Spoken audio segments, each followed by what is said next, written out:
Bonjour à toi, bienvenue au message lumière de la famille Myriam Bethléem du mercredi 22 mai.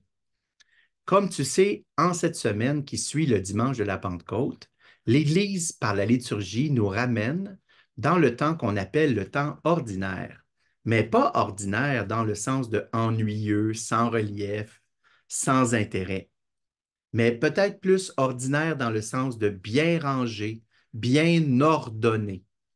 Et avec une mentalité de foi, on peut considérer que ce temps ordinaire est bien ordonné dans le plan du Seigneur. Et le Seigneur, lui, n'est pas brouillon.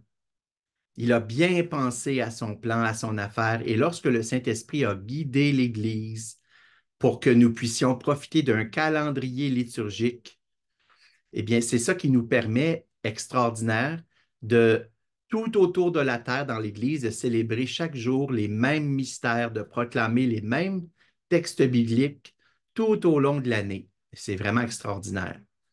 Alors, si avec cette mentalité de foi, aujourd'hui, en étant sûr que le Seigneur n'est pas distrait, si toi et moi, on essayait de renouveler notre oreille d'écoute, notre regard d'émerveillement, pour accueillir de façon extraordinaire la parole de Dieu aujourd'hui, si on redisait notre oui comme des disciples fervents par nos petits efforts de présence, d'écoute, par notre fidélité à la prière quotidienne, c'est essentiel, et par de multiples petits temps de silence où on s'arrête tout au long de nos journées quelques instants pour rester à l'écoute.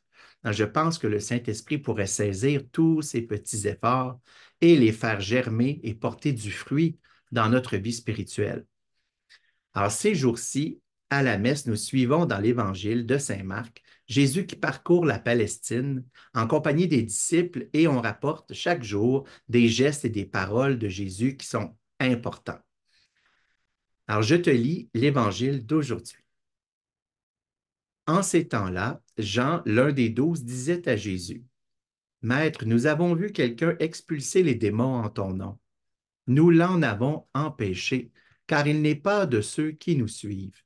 Jésus répondit, Ne l'en empêchez pas, car celui qui fait un miracle en mon nom ne peut pas aussitôt après mal parler de moi. Celui qui n'est pas contre nous est pour nous.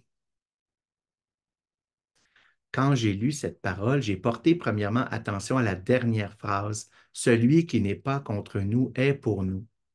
Et je pense que toi et moi, on pourrait faire facilement le parallèle en ces temps d'aujourd'hui où il y a différentes églises avec des enseignements différents, hein, mais qui proclament la parole de Dieu, qui enseignent des doctrines variées, qui offrent pour certaines les sacrements au moins en partie.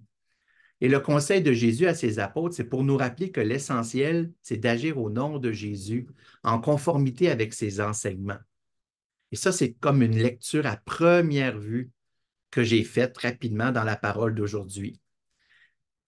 Et ce que j'ai pu dégager de l'Évangile, j'ai prié là-dessus en demandant à Jésus ce qui me manque pour mieux suivre son conseil.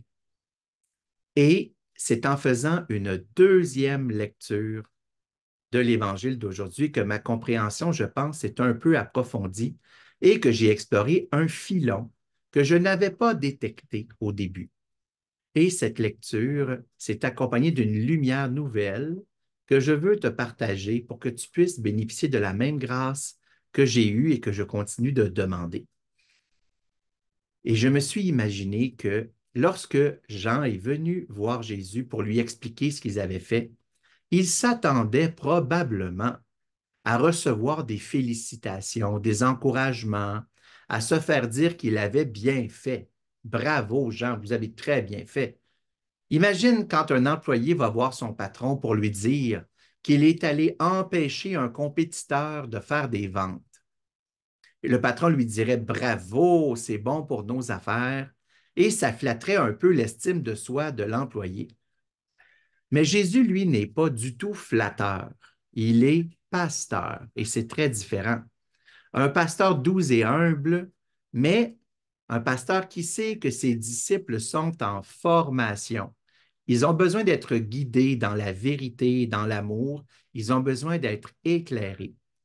Alors Jésus a proposé à Jean une toute autre manière d'agir et il lui a donné une explication pastorale, c'est-à-dire adaptée à celui qui écoute. Et en pensant à cette parole, je me suis rappelé plusieurs fois dans ma vie où je suis allé voir quelqu'un, mes parents, mes professeurs, mes patrons, tout fiers de mes bons coups, de mes bonnes idées, de mes succès, et où je me suis fait répondre parfois que j'étais dans l'erreur, que je m'étais trompé. Dans mon pays, on dit que j'étais dans les patates. C'est parfois assez humiliant, comme si le ballon de notre fierté personnelle se dégonflait d'un coup. Et ça peut parfois créer des blessures psychologiques qu'on traîne par la suite. Parce que les gens qui nous entourent ne sont pas tous des pasteurs compatissants comme Jésus, c'est pas toujours bien expliqué. Alors tu vois que la parole de Dieu approfondie peut parfois nous mener dans des chemins imprévus. Mais on se rappelle que le Seigneur, lui, il agit dans l'ordre, avec sagesse et une bonté prévenante. Et s'il a permis cet événement pour moi, cette petite lumière sur l'Évangile, c'était pour que je lui demande à lui, le pasteur compatissant, de, de faire une guérison de ces petites humiliations du passé, parce qu'elles peuvent laisser des traces, hein, des blessures qui sont enfouies dans notre mémoire au loin, mais qui ont laissé des conséquences, peut-être dans notre difficulté de faire confiance aux personnes en autorité, dans notre recherche à tout prix de l'estime des autres, ou même un sentiment de ne pas être à notre place au sein de notre famille. Alors le Seigneur, lui, veut guérir ces petites blessures du passé qu'on peut porter, hein, ces fois où notre cœur d'enfant a été blessé dans notre désir d'être encouragé, notre besoin d'être confirmé. Mais le Seigneur veut guérir pour qu'on devienne à notre tour des pasteurs pour les autres. Alors, c'est cette grâce que je demande pour toi, pour moi, au Seigneur, par l'intercession de Marie. Je te salue, Marie, pleine de grâce. Le Seigneur est avec toi. Tu es bénie entre toutes les femmes, et Jésus, le fruit de tes entrailles, est béni. Sainte Marie, Mère de Dieu, prie pour nous pécheurs, maintenant et à l'heure de notre mort. Amen. Oui, prie pour nous, Marie, maintenant pour qu'on obtienne la guérison dans notre mémoire, dans notre psychologie, pour qu'on devienne libre, libre d'aimer, libre de prendre notre place dans ce monde, dans notre famille, dans notre Église, dans notre propre vie aussi. À toi qui écoutes, je dis bonne journée avec Jésus. Au revoir et à bientôt. Jésus,